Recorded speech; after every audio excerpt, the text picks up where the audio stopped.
दूरी दूरी दम दम दूरी दूरी दम दम दूरी दूरी दम दम दूरी दूरी दम दूरी दूरी दम दम दूरी दूरी दम दम दूरी दूरी दम दम दूरी दूरी दम सुबह हुई सूरज निकला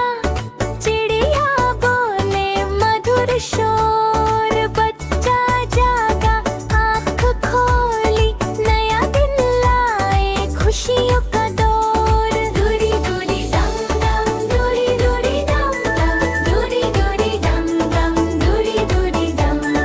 दूरी दूरी दम दम दूरी दूरी दम दम दूरी दूरी दम दम दूरी दूरी दम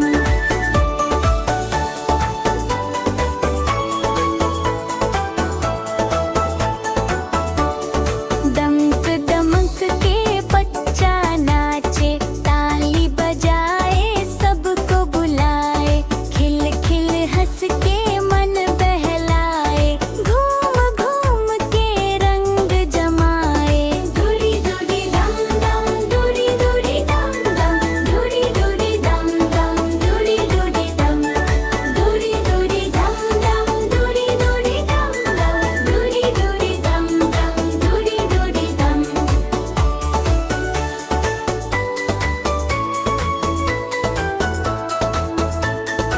थाली सजी खाना आए भूख लगी तो सब रुक जाए खाना मिले तो बैठ के खाए पेट भरे तो चैन आ जाए दूरी दूरी दम दम दूरी दूरी दम दम दूरी दूरी दम दम दूरी दूरी दम दूरी दूरी दम दम दूरी दूरी दम दम दूरी दूरी दम दम दूरी दूरी दम